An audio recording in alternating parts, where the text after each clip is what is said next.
the Golden Gate lives Ansel Adams, musician, mountaineer, writer, teacher, photographer.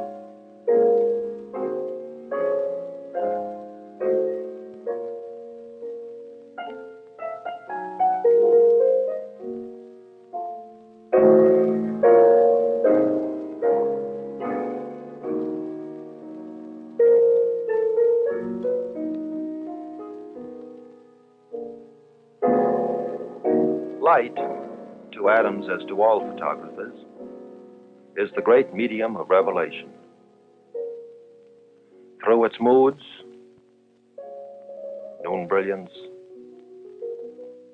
first light, dawn, through the illusion of substance, snow, charred wood, stone, and the magic of a place and a moment, he conveys universal experience.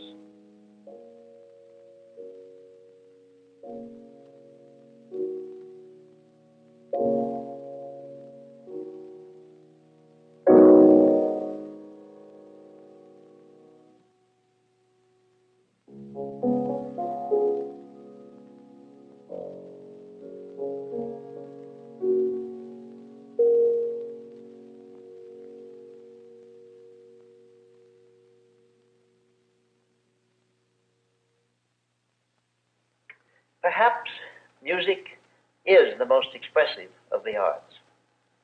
However, as a photographer, I believe that creative photography, when practiced in terms of its inherent qualities, may also reveal endless horizons of meaning. Hi, I'm Dorothy Pacella, and welcome to the January 2019 edition of Thrive. We're very excited to have you with us today. I'm very excited to be here because we have a very important session with you to share some wonderful information with you. I'd like to introduce to you my husband, Carmen Pacella, and he has had a wonderful career in printing and photography and commercial printing. And part of his background was working with Ansel Adams. And the whole time I've been married to Carmen, it's been great because I always loved telling the story, hearing the story. And now that we live in the village, which has just been over a year, I felt the villagers needed to hear the same great story because Ansel is such an icon in American history that it just shouldn't stay in our little village, in our manor. I thought we really needed to share the experience. So with that, I'd like to introduce Carmen. And Carmen would take some time and tell us this morning, first off about your career and how printing was so important, and then how that ultimately led you to Ansel. Thank you. That's quite an introduction. I hope I can live up to that.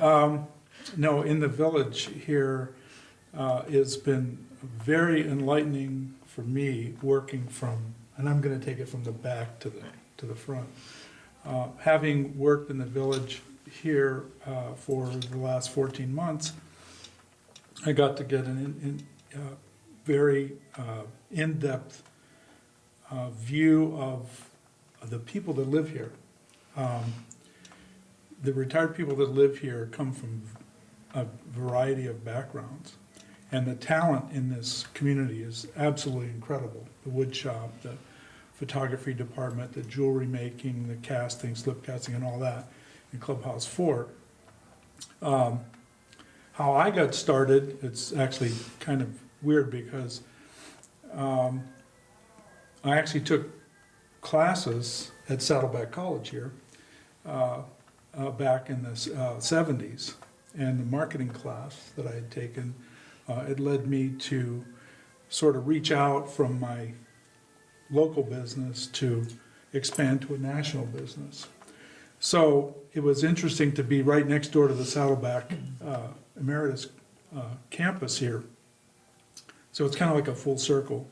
But I started a business importing photographic paper from Japan. And this was photographic paper. Started the company was Oriental Photo Distributing Company that we founded in 1979. That paper was used by quite a few fine art photographers, black and white, and it's a silver-based photographic paper. So in expanding this product line in the photographic world, I decided to look at the customers that were using the product. And of course, the first name that comes to the top of the list was the most famous photographer probably on the planet at that time, and that was Ansel Adams.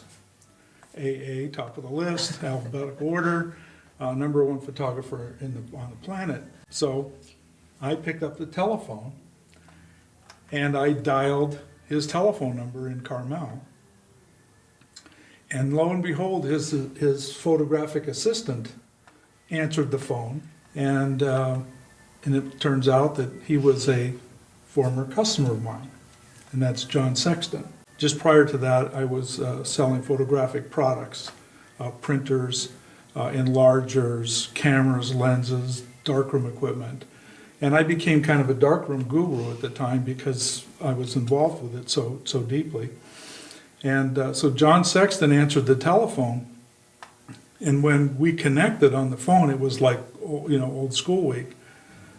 So he invited me up, and that's how I got to get in the door. Mm-hmm. And purely from an artistic viewpoint was to meet with Ansel, because he was the very top, and I wanted to, pick his brain, obviously, to find out how we can begin to market our products on a national basis. He was a very personable person. He was just a great guy. He was basically like a scientist. He had developed a system for measuring light and making images, and it was called the zone system, and it's still in use today by many photographers. But on the other hand is the artistic view of the image in visualization before you make the photograph. It has to do with composition primarily. That's the essence of photography. So you've got composition and you have light. And he was controlling the composition and he was controlling the light. The light, how it reaches the film, and how the film then transposes into printing into a darkroom, which is, that's the third leg of the stool, is the actual execution of the print, the actual making of the print. And as we talk now in photography, we speak of the external event, which is, we'll call it scenery. It's everything that happens outside in time and space, and people go snap, snap, snap, and recording things for their own memory in the future. And contrasting with that, in the creative work, is the internal event, the thing that happens inside your mind when you see the photograph. And as Stieglitz had said, that when someone asked him about creative photography, what is creative photograph? He said, I merely go out into the world, I want to make a photograph. I come across something that excites me. I see the picture in my mind's eye, and I make the photograph. And then I give it to you as the equivalent of what I saw and felt. The whole key lies very specifically in seeing it in the mind's eye, which we call visualization. And the picture has to be there clearly and decisively. And if you have enough craft, if you've done your homework and your practice, you can then make the photograph that you desire. Ansel printed all of his own prints. He didn't have anyone else make prints for him. He made every print, and that included the test prints and everything else. He printed everything, and then he developed it, and then he had his assistant take it from the developer to the stop, fix, wash, and post-production. He worked every day. When he wasn't out photographing, he was in his dark room, which was attached to his home. It was the back a good-sized portion of his home in Carmel, right at Point Lobos. He would take visitors at the end of the day. So certain days would be through appointments and what have you. He would have social visitors, and they would come to visit him, pay their respects, and bow down to the Great One. And Virginia would meet him with vodka on the rocks at the end of the darkroom door, and that's what you did when you visited with Ansel. You had a vodka on the rocks, and you sat there by his grand piano and would sit there and have a chit chat. It was very social, but also very technical. There would be times where we would be talking shop in the darkroom, and it was very interesting watching him print. You know, all the rest of us photographers at the time they're all wannabes. You know, Ansel Adams wannabes, and they want to try and emulate that look of the silver print, the final print. But when you're in there, it's like, I guess it's kind of like a religious experience, and I'll just leave it at that. It was quite interesting. So it was technical. You know, we got to talk a lot about how different products work and how they react to different developers and different. So you were films. able to spend time with him in the dark room? Yes. So not only did you have a cocktail at 5 o'clock, but you also were in the dark room? Yeah, we talked shop. We worked around a lot. He was very. The only way I can describe it is a very open person, and he would just share lots of information, and be very open about it. There was no secrets. It was all open. Whatever he did, he typed it up with his typewriter, and he printed it, and he shared that information with a lot of people. So it wasn't like top secret stuff Right. that was going on in the darkroom. Do you think that characteristic that he had of being very open had an influence on his photography? Because he was not restricted, he didn't have a lens all the time? He spoke from his heart. When you look at an image, not in a book or in a portfolio, but when you look at any of his major works, the prints that are on the gallery walls, the museum walls, you can feel it. You can honestly, I mean, if you're a photographer and you've been there, you know what it takes to get an image, to make an image like that. You feel his soul. So his soul his heart and soul is put into it, amongst others. I mean, he told me, I asked him a long time ago, one of the first meetings, if I could use his name in any of our publications. And this is how open he was. He said, "Yeah, you can use my name as long as it's along with other photographers that are doing the same types of photography." They called it fine art photography, and it's silver based. And so I had a whole list of many photographers that were not quite in his level, but very close to it, or just down below the level, and that's how we used his name in our advertising and publications. People that follow him, that followed his footsteps, or that were enthralled in his teaching, will always come down to that. You're writing the composition, and then you're performing it on the actual printing. Right. So yeah, that is inherent in almost any of those photographs. I mean, when you take a digital camera or an iPhone or whatever, camera phone, and you're capturing images, that's all you're doing. You're not physically making print. You're not manipulating that print. Now, if you take it into Photoshop and you start doing all those manipulations and things like that, that's pretty much what he did. But he did it on an analog level with light and darkness, and working in the darkroom and photochemicals. So one of his most famous photographs is Full Moon. And you mentioned that he actually personally told you There's two moon moon, and he told you images. how they all came to be. Can Right. you share that with us? The moon over the moonrise over Hernandez, New Mexico, is probably the most famous. Second would be the full moon in Yosemite over Half Dome. Those are probably the two most iconic images.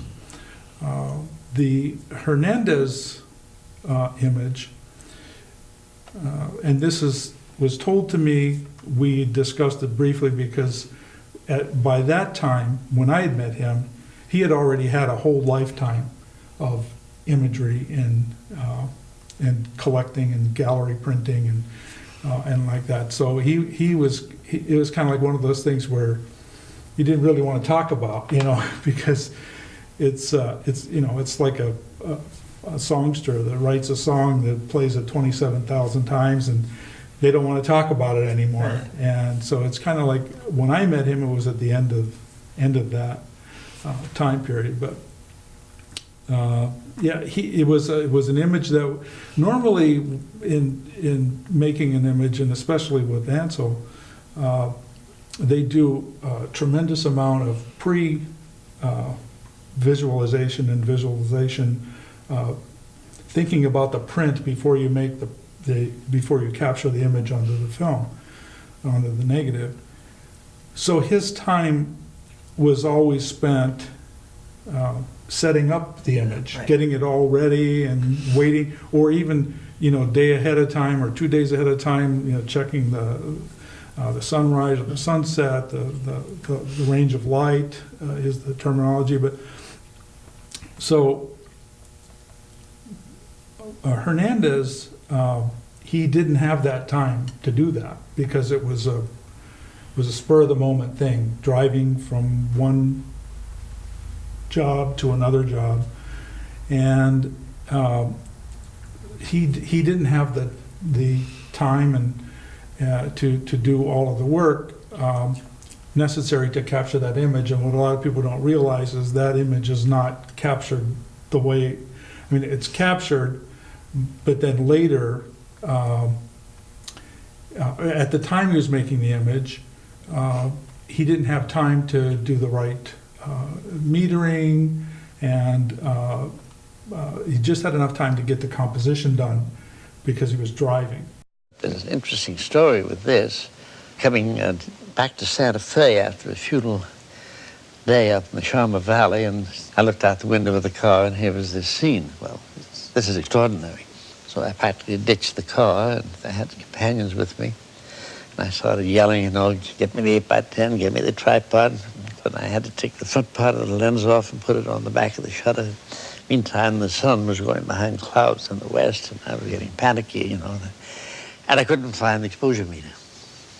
And it was very tricky. So the only way I was able to control it, well, I happened to know how bright the moon was in terms of candles per square foot, which is 250 approximately. So knowing where that was and putting that on zone 7 at the scale, I could feed exposure. And for the sake of the photo buffs that are looking at this, I use the G filter at 250 and 7 would be about 60 on 5, and the 3 times filter would be 20th of a second at f8. And I moved it up to long second to 32, and I said, I've got a picture, and I put the slide in, turned the holder around to duplicate it, and I pulled the slide out, the light went off the crosses, disappeared. Oh, the crosses in the photograph. So the whole image just went dead. In that second. So I made it by just a few seconds. Knowing what you know now and having had that experience, is there anything you wish you had done or asked Ansel that you didn't at the time? No, I don't think so. I think I would ask him the same questions today that I did then. In other words, having been, it's like being a Monday morning quarterback. Having been on this side of it, there's not too much I would do differently. I can't change. Right. I can't change anything. I'm nowhere near the printer or even, a scratch on the surface of printing the way he printed, but I learned a lot Right. from knowing how to do certain dodging and burning and certain techniques that you do in the darkroom. And yeah, I don't think I would ask anything different than what I asked then. Do you find yourself, when you were doing more printing, did you find yourself asking, what would Ansel do? Yeah, of course. Yeah, I did that a lot. How would he solve this problem? Right. And yeah, I mean, it's just one of those things that you had to be there to really understand it. And I'm nowhere near the expert. What I'm saying is, I was doing it from a commercial perspective, and so I wasn't relaying that information to the field. What I was doing was relaying that information back to our factory when we were working on different types of papers and what the consumers were looking for, because his followers were my customers. Yes. And so they're going to follow whatever he said. Like and Ansel said, you can mention my name as long as you mention these other photographers that are following the same suit. So if I look at John Sexton or Bruce Barnbaum or Brett Weston, they were following the same thing, but in a different way. Some of them were copying exactly, and some of them were adding their own spin, Right. adding their own technique to it. So basically, art is in the eye of the beholder. When you see an image, it's going to speak to you. And it's either going to speak in a really nice voice or you're not going to like it. I mean, that's just the way those images are. And there are people that all copy everybody, and that's fine too. Everyone has their own soul, and everyone has to print from their heart. And when they do that work, that that it's a labor of love, and they're doing it they're not doing it for some commercial purpose. I mean, commercial's fine, that's after the fact. But while they're caught up in the actual printing of that, in the back of their head, there's always a mentor. Everyone has a mentor somewhere. Whatever, there's photography teachers all over the world that are teaching young photographers, and so they're going to follow that, whatever path that is. Right. Did Ansel do anything in color? He was a paid consultant with the Polaroid Corporation. And at the time, Polaroid was very popular, and they had made a process by which, most Polaroid prints were 3 by 4 inches, very small, pop out of the camera, peel of paper. And they transitioned also from black and white to color, then made larger cameras, 4 by 5, and then the largest they made was a 20-inch by 24-inch Polaroid camera, which is huge. It's like a building, And so they had hired him to promote their Polaroid Polacolor, and that 20 by 24 was set up at the White House in Washington, D.C., and he photographed Jimmy Carter as the President Carter on a 20 by 24 Polaroid camera. And interestingly enough, his assistant, John Sexton, which was my contact there, he visited that, and he was part of that process. So yes, he did color, and it was with Polaroid. And then the only other endorsement that he had 2 other endorsements. One was with Hasselblad cameras of Sweden, and the other one was with Toyota.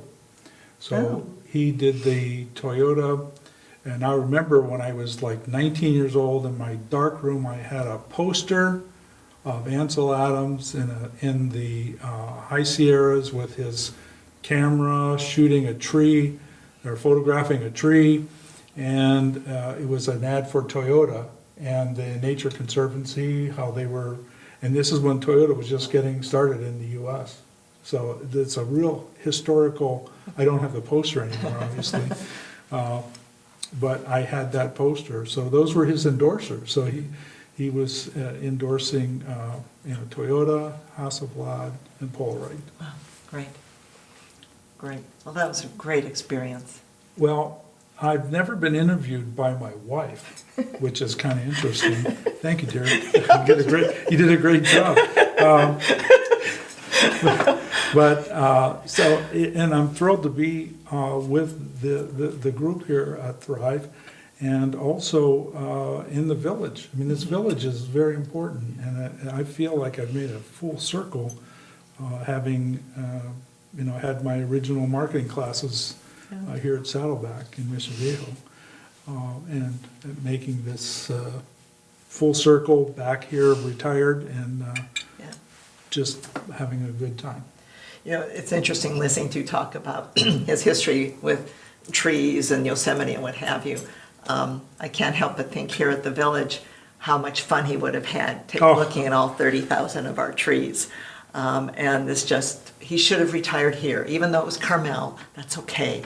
But this would have been his second choice, to be able to photograph all of our beautiful trees The number and the nature. The number and variety of trees that we have here in the village is totally amazing. Yeah. And if you take a walk through the Aliso Creek Park in our community here, when I walk through there, I'm pre-visualizing, I'm watching him in my mind, setting up the camera at dusk or at dawn, early light, late light, and measuring the light and contemplating the image and thinking about the printing. And I do that when I walk through there. And that's like, I don't know how many years later, 40 years later, still thinking that way. So the spirit of Ansel still walks in the village. Anywhere there's a rock and a tree, a cloud, a waterfall, wherever there's nature, there's Ansel. That's right. That's right. Ansel Adams, I should Yes, say. yes. I hope I helped. As I said, it was just a brief interaction with probably one of the most influential photographers. I think the thing that's important, Carmen, and when I share that with our friends and people I meet, and every time the reaction is wow. And most people don't have an opportunity to meet such an icon in U.S. history, photography, printing, regardless. And he is an icon. And you had 5 years of that experience. Yeah, it was on and off. On and off for 5 years, but just one meeting would be would be monumental. But you were blessed with his partnership, his endorsements. If you want to see his legacy, check out the Yosemite Center, the Ansel Adams Gallery, because there's a lot of photographers in there, even though they're taking the pictures of the same rocks and the same trees and the same waterfalls. They're all doing it differently. They're all interpreting differently. They're all executing their concerts differently, and they're executing their performances differently. Right. Yeah. But we live in a wonderful world. Yes, we do. This is great. Yeah, this Thank is you, great. dear. It was wonderful. Thank you for your time, Carmen. Good.